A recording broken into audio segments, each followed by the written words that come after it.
이 수술 설명 영상은 폐암 혹은 폐암의증으로 수술을 앞두고 있는 환자 및 보호자분들의 이해를 돕기 위해 만들어진 영상입니다. 이 영상은 수술 및 경과에 관한 전체적인 개요 및 평균적인 경과를 담고 있어 환자 개개인의 상황과 차이가 있을 수 있음을 알려드립니다. 폐암의 치료는 일반적으로 병기에 따라서 나눠집니다. 수술 전 조직 검사, 흉부 CT, PET CT, 그리고 머리 MRI를 바탕으로 임상병기가 설정됩니다. 임상병기 1, 2기는 수술의 대상이 되며 임상적 4기의 경우 항암 약물 치료의 대상이 됩니다. 임상적 3기인 경우 다학제적 치료를 통해 복합적인 치료 방침이 결정됩니다. 임상적 1기는 폐암의 크기가 4cm 이하로 작으면서 임파선 전이가 없는 경우로 일반적으로 수술적 치료 후 항암 치료 없이 경과 관찰을 하게 되며 종양의 크기가 크거나 주변 임파선 전이가 있는 2기 폐암의 경우 수술 후 보조적 항암요법을 시행하게 됩니다.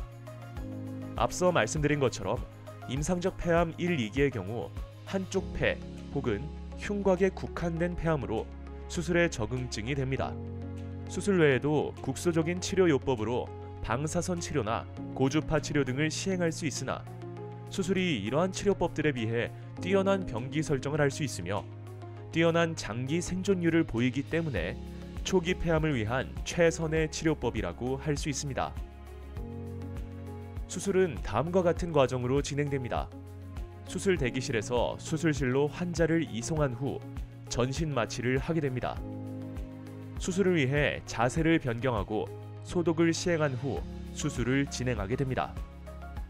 일반적으로 흉곽경 수술을 진행하게 되고 수술이 종료하게 되면 이후 회복실로 옮겨져 환자의 상황을 살핀 후 환자의 상태가 안정화되면 일반 병실로 이동하게 됩니다. 본원에서는 최근 80% 이상 환자에게 흉곽경 수술을 시행하고 있습니다. 기존의 개흉 수술에 비해 상처가 작고 회복이 빠른 장점이 있습니다. 일반적으로 10mm 트로카 2개와 5mm 트로카 1개, 그리고 3에서 5cm의 절개창을 통해서 수술을 진행하게 됩니다. 대부분의 환자에서 흉곽경으로 수술을 종료하게 되지만 심한 유착이 있거나 예기치 못한 출혈, 그리고 혈관 및 주변 구조물의 침윤 등이 있는 경우에 개흉 전환을 하게 되는데 그 비율은 약 5에서 10% 정도입니다. 폐를 절제하는 범위에 따라 수술이 구분되게 되는데 폐를 가장 작게 자르게 되는 쐐기 절제술부터 구역 절제술, 폐엽 절제술, 그리고 전폐 절제술로 나뉘게 됩니다. 쐐기 절제술의 경우 종양 주변의 정상적인 폐하를 포함하여 자동 봉합기를 이용하는 절제하는 수술로 폐 절제술에 있어 그 절제 범위가 가장 작은 수술에 해당됩니다. 심폐기능이 현저하게 저하되어 있거나 일부 간유리 음영결절의 경우 쐐기 절제술을 시행할 수 있습니다. 또한 수술 전 진단이 되지 않은 폐암의증 환자의 경우에 있어 쐐기 절제술 후 동결 절편 검사에서 폐암이 진단되면 폐엽 절제술을 추가로 진행하게 됩니다. 구역 절제술의 경우 폐 쐐기 절제술에 비해 절제 범위가 크지만 폐엽 절제술에 비해서는 작은 수술입니다.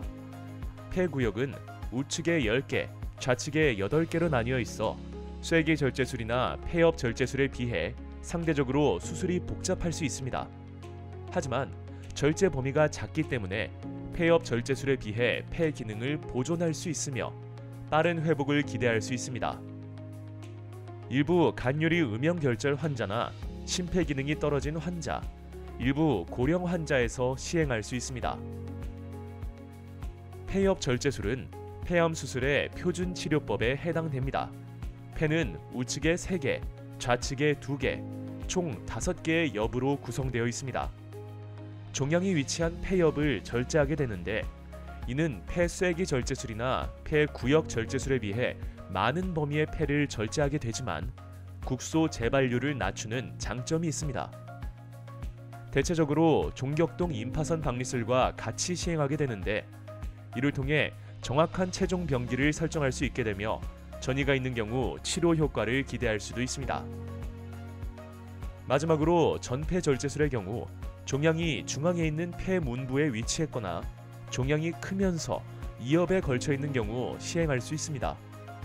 다른 수술에 비해 상대적으로 높은 합병증 발생률을 보이게 되며 수술 직후 중환자실에서 환자의 경과를 관찰하게 됩니다.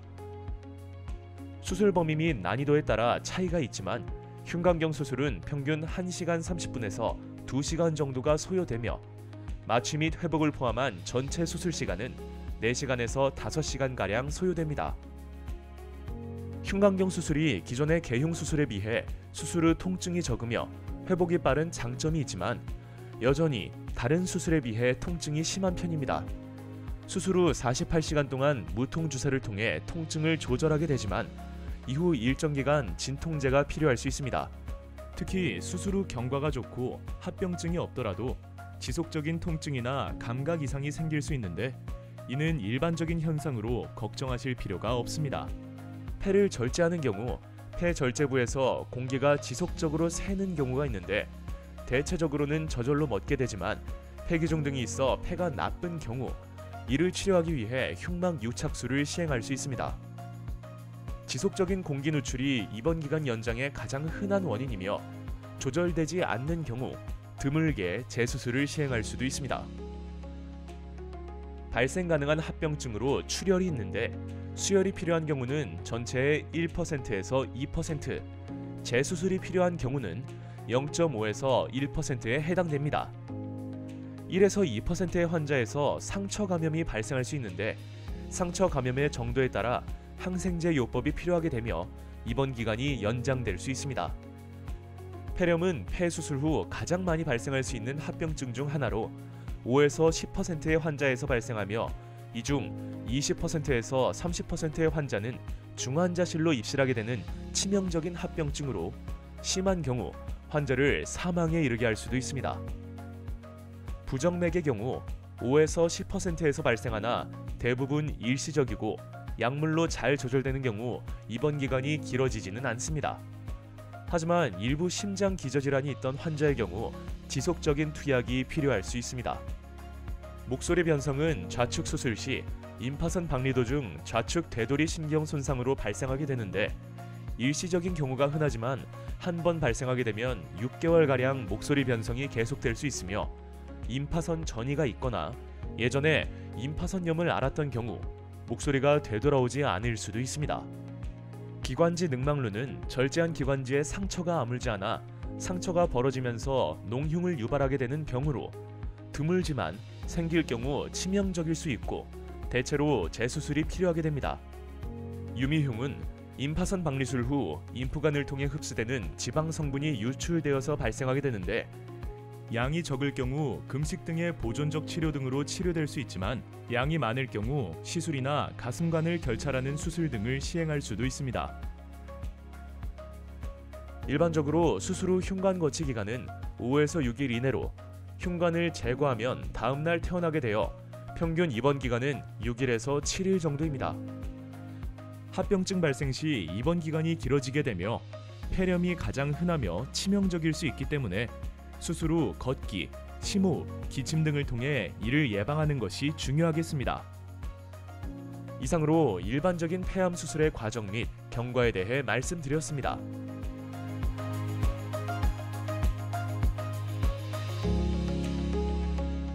다음으로 입원 전 검사에 대해서 안내드리겠습니다. 검사는 크게 흉부 X선, 흉부 CT, PET CT, 뇌 MRI 검사와 같은 영상 검사와 체열 검사, 요 검사, 폐기능 검사, 심전도 검사와 같은 일반 검사가 있습니다. 또한 환자의 과거력 및 병력, 상태에 따라 기타 검사를 진행하며 개별과 치료 및 수술 전 마취과 치료 등도 진행하게 됩니다. 입원 전 주의사항으로는 최소 한 달 이상 금연을 실시하고 금주 및 민간 요법이나 한약 복용을 중지해야 합니다. 또한 감기를 조심하여 생활해야 합니다. 복용 중인 약물 중 고혈압, 당뇨, 고지혈증 등의 약은 지속적으로 복용해야 합니다. 혈액 응고를 방해하는 약물이 들어있는 경우 개인의 상태에 따라 5에서 7일간 중지해야 하는데 약물을 처방한 의사와 상담 후 중단 시기를 조절하시기 바랍니다. 대표적인 약물로는 아스피린, 프라빅스, 플레탈정, 와파린 등이 있습니다. 입원 당일 안내입니다. 일반적인 입원 시간은 오후 1시에서 4시 사이이며 입원 절차와 입원 준비물은 사전에 교부한 입원 안내문을 참고하시길 바랍니다. 입원 당일 금식은 시행하지 않으나 예정된 검사에 따라 금식이 필요할 수 있으니 의료진과 상의하시길 바랍니다. 환자 개개인의 상황은 다를 수 있으므로 주치의나 전공의 그리고 전문 간호사와 상의하시길 바랍니다. 감사합니다.